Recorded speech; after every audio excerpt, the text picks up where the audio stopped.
Selamat pagi, ketemu lagi dengan aku Anissa. Kali ini kita akan lanjut belajar lagi tentang cara pengisian checklist kunjungan rumah, tapi sasarannya adalah usia dewasa. Sasaran usia dewasa ini mulai usia 18 tahun sampai usia 59 tahun. Cara pengisiannya sama seperti sebelumnya. Lengkapilah data di bawah ini, centang jika iya dan silang jika tidak. Perlu Bunda isi identitasnya sesuai dengan KTP ya. Nama, tempat tanggal lahir, jenis kelaminnya antara laki-laki dan perempuan, kemudian riwayat penyakit keluarga seperti hipertensi, diabetes, stroke, jantung, asma, kanker, dan juga kolesterol. Misalkan keluarganya ini yang mempunyai penyakit hipertensi sudah meninggal, ya tidak apa-apa. Perhatikan riwayat dari usia dewasa tersebut memiliki hipertensi. Selanjutnya pengisian untuk kolom waktu kunjungan. Di sini ada kunjungan 1, 2, sampai dengan kunjungan 6. Ini disesuaikan ketika kunjungannya, nggih. Kemudian tanggalnya diisi sesuai dengan tanggal kunjungan Bunda Kader, dan kolom pemantauan suhu tubuh diisi sesuai Bunda Kader melakukan kunjungan. Jadi, ketika melakukan kunjungan, membawa termometer. Dan kolom 4, ini ada isi piringku untuk usia dewasa. Masih ingat nggak isi piringku untuk usia dewasa apa saja? Kalau lupa bisa di-scroll di VT-VT-ku sebelumnya ya, di situ ada. Kalau sudah sesuai, maka dicentang yang sesuai. Kalau tidak sesuai, maka disilang yang kolom 3. Pemeriksaan tekanan darah, ini untuk semua usia dewasa. Sama seperti sasaran usia lansia ya, kan di situ ada kolom pemeriksaan tekanan darah dan juga terdiagnosa darah tinggi atau hipertensi. Maka kolom pemeriksaan tekanan darah ini digunakan untuk semua sasaran usia dewasa yang datang ke posyandu maupun yang tidak datang ke posyandu. Intinya sasaran Bunda yang ada di wilayah posyandu tersebut. Gitu nggih.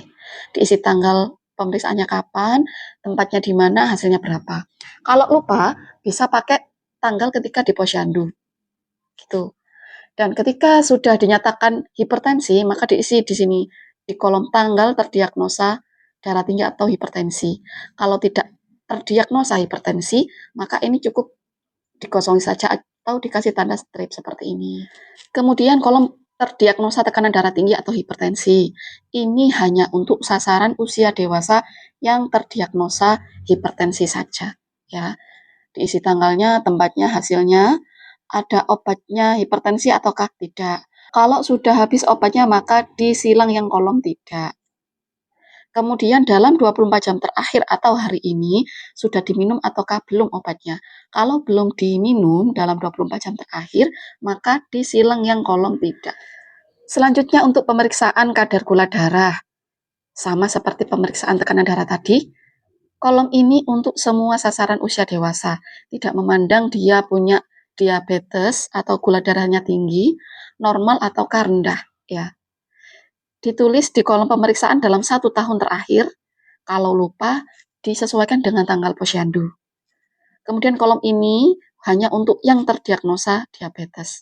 Kemudian ada kolom terdiagnosa gula darah tinggi atau diabetes mellitus. Ini juga sama, hanya untuk usia dewasa yang memiliki diabetes atau gula darahnya tinggi.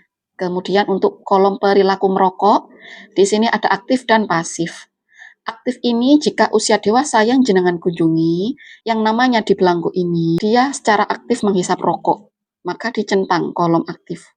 Nama belangko kunjungan rumah ini tidak merokok, tetapi dia sering bergaul dengan perokok atau di rumahnya ada orang merokok, maka beliau termasuk pasif, dicentang yang pasif. Kalau nama yang ada di belangko kunjungan rumah usia dewasa ini tidak ada yang merokok dan dia juga tidak bergaul dengan orang merokok dan di rumahnya juga tidak ada perokok, maka kolom aktif dan pasif keduanya disilang. Selanjutnya untuk kolom kontrasepsi yang digunakan, ini khas untuk usia dewasa kolom ini. Ada kontrasepsi pil, kondom, suntik, implan, dan lainnya. Ini jelas ya, kolom 16 sampai 19 ini jelas. Kemudian kolom yang 20 atau lainnya, kontrasepsi yang termasuk kategori lainnya ini adalah MOP, metode operasi untuk pria, MOW, metode operasi untuk wanita, kemudian AKDR atau IUD. Di luar yang saya sebutkan tadi, maka tidak termasuk dalam lainnya. Misalkan, kalau Bunda Kader menemui sasaran usia dewasa tidak menggunakan kontrasepsi nomor 16 sampai 20, maka disilang semuanya. Berarti tidak menggunakan kontrasepsi. termasuk kalau dia menggunakan kontrasepsi cabut jingkong. Misalkan, kalau usia dewasa yang ada di nama ini adalah laki-laki, dan dia tidak menggunakan KB, yang menggunakan KB adalah istrinya, maka kolom ini tetap diisi, berarti atas nama istri. Berarti istrinya menggunakan KB apa? Dipilih di antara ini. Selanjutnya, kolom melakukan screening kesehatan jiwa. Kolom ini dilakukan oleh tenaga kesehatan, tapi tetap diisi oleh kader. Ya, tanggalnya berapa, sasaran usia dewasa tadi dilakukan screening jiwa, tempatnya di mana, dan petugasnya siapa namanya. Kemudian untuk kolom pemberian edukasi atau kunjungan nakes, di sini ditulis materi edukasi yang dilakukan oleh kader dan tanggalnya tanggal berapa. Dan di sini kolom paraf usia dewasa diisi parafnya. Kalau tidak bisa paraf, bisa ditulis nama atau diwakilkan oleh anggota keluarga yang lain. Sekian belajar kita hari ini. Kalau masih ada yang mau ditanyakan, silakan chat di kolom komentar. Jika video ini bermanfaat, silakan share ke teman-teman Bunda Kada semua. Terima kasih.